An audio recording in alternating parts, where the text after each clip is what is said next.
Place à l'invité politique. Je reçois ce soir Luc Carvounas, proche de Manuel Valls, sénateur maire socialiste d'Alfortville dans le Val-de-Marne. Bonsoir. Bonsoir. Alors le Val-de-Marne, c'est un département symbolique, comme on dit. D'abord, c'est un des derniers bastions du Parti communiste. Ils n'ont plus que 2 départements. Celui-ci en fait partie. Hier soir, vous avez expérimenté 2 choses. La percée du Front National dans ce département et puis le coup de cette division avec les communistes aussi. Votre enseignement aujourd'hui?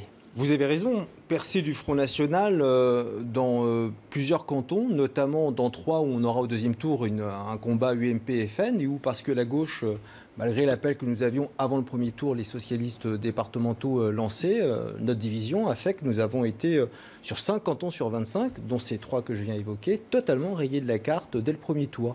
Après, le Val-de-Marne, c'est un bastion de gauche, où la gauche dirige le département depuis 40 ans, les communistes, les socialistes et les écologistes. Donc nous avons décidé aujourd'hui, je m'en félicite, de nous rassembler.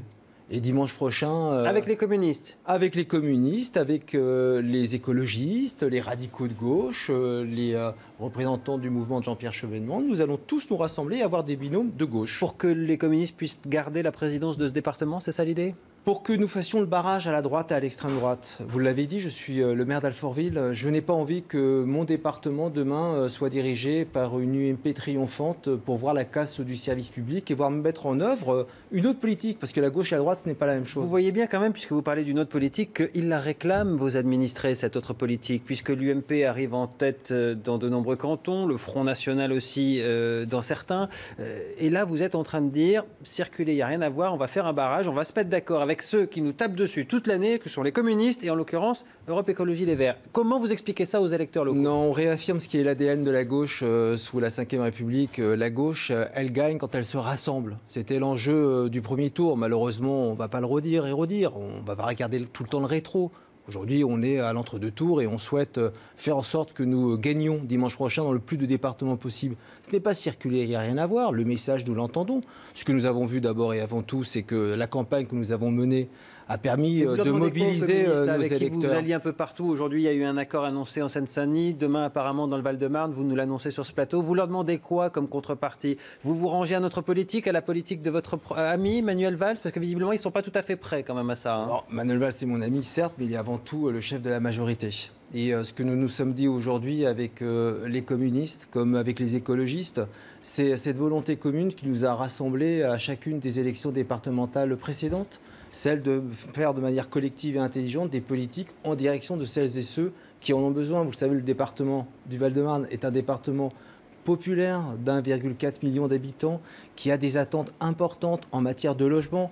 Moi, je ne veux pas, pardon... Les communistes le dirigent depuis 1976. Ça va changer quoi de leur redonner un mandat, monsieur Carvounas? Je vais vous dire, j'ai été vice-président du Conseil général du Val-de-Marne pendant 3 ans, en charge de la politique de la ville. J'ai été fier de conduire dans ce département une politique tout à fait singulière, notamment en accompagnement des communes qui étaient en projet national de renouvellement urbain. Oui, la gauche et la droite, quand il s'agit de logements sociaux, quand il s'agit de solidarité, de transport, de politique du handicap, d'écoute des plus démunis, ce n'est pas la même chose. Et c'est cela qui nous a rassemblés aujourd'hui. Pas des jeux tactiques de politique politicienne, ce que nous portons ensemble depuis maintenant très longtemps. Manuel Valls va venir vous soutenir dans cet entre-deux-tours? Manuel Valls, le Premier ministre, sera demain soir dans le département du Val-de-Marne, sur le canton des villes de l'Haye-les-Roses et de Fresnes, qui sont... là où il y avait une dissidence communiste, justement. Là où il y avait une dissidence socialiste et un binôme communiste. Ils se sont présentés malgré notre appel à l'union. Le premier tour a mis 1000 voix d'avance pour les socialistes. C'est pas un peu cocasse quand même, Manuel Valls, demain, dans ce canton, pour dire à ses amis communistes, vous entendez bien le mot, enfin franchement, ils n'arrêtent pas de dire qu'il n'est pas de gauche, Manuel Valls, et demain, il va venir célébrer cette union dans ce canton. Le Premier ministre, demain, sera aux côtés des 2 candidats socialistes soutenus à compter d'aujourd'hui par toute la gauche. J'ai bon espoir, je le souhaite, que le président Favier, que nous avons soutenu dès le premier tour, malgré tout ce qui s'est passé sur son canton à Champigny, parce que nous sommes en responsabilité les socialistes, j'ai bon espoir que dans cet élan de rassemblement important et dans cette belle image que nous devons réussir à montrer, il soit présent à nos côtés. Je parle là d'une manière un peu plus générale, un peu plus globale, nationale, on va dire. On va sortir du Val-de-Marne, si vous voulez bien. Manuel Valls, qui donc poursuit cette campagne demain chez vous, vous l'avez dit. Aujourd'hui, il était à Noisy-le-Grand, au Seine-Saint-Denis, là aussi, un fief de la gauche qui menace de basculer. Donc voilà, il s'y est rendu. Il avait fait ça avant le premier tour. Il s'en est félicité hier soir en disant finalement si le Front National n'est pas en tête ce soir, a-t-il dit hier, c'est un peu grâce à moi, d'une certaine manière. C'est ce que tout le monde a entendu en tout cas.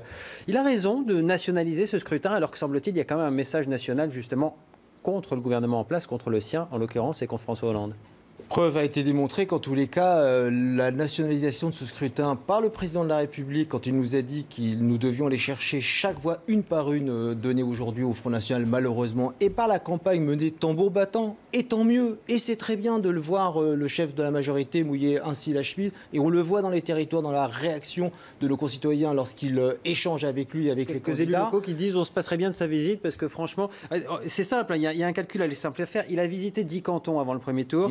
Il y en a 4 où le Front National se retrouve en tête. Est-ce qu'on peut dire que ça a été efficace? Eh bien, vous imaginez, s'il n'en avait pas visité autant, qu'est-ce que ça aurait été? Donc oui, il a raison de mouiller la chemise. Vous savez, s'il n'y a pas un calcul chez lui, il n'est pas en train de dire tel territoire, si j'y vais, quel résultat cela va donner. C'est un homme déterminé, c'est un homme engagé. Il l'a démontré quand il était ministre de l'Intérieur, il le montre avec sa force et sa détermination aujourd'hui comme chef de la majorité. Il est le chef de la majorité. Et il emmène avec lui, avec beaucoup de fierté, et tous les socialistes derrière lui, ce que nous portons depuis 2012 avec François Hollande. Vous savez, quand on a fait le porte-à-porte dans cette campagne d'avant-premier tour, et en ce moment, dans l'entre-deux tours, nous n'avons jamais eu honte de ce que nous avons réalisé. Et nos concitoyens sont en train de se rendre compte, et notamment au courant de cette année 2015, qui avait été une année extrêmement charnière, que la politique que nous menons est une politique qui va porter ses fruits. Alors certes, il y a les élections intermédiaires. Et vous le savez, sous la 5e, les élections intermédiaires sont souvent pas très positives pour le pouvoir en place. Combien de départements comme prix à payer? Moi, j'ai pas de boule de cristal. En tous les cas, on nous promettait des lendemains qui allaient fortement déchanter. Preuve est faite que nous avons résisté de manière, comme l'a dit le Premier ministre, honorable. Aujourd'hui, moi, je ferai le maximum avec tous les camarades qui sont en campagne pour que dimanche prochain, vous savez, une élection elle se joue en 2 tours, que dimanche prochain, nous ayons le meilleur résultat. Merci Luc Carvonaz. Merci à vous. Pendant la question ce soir, vous restez avec nous à suivre la météo. À tout de suite.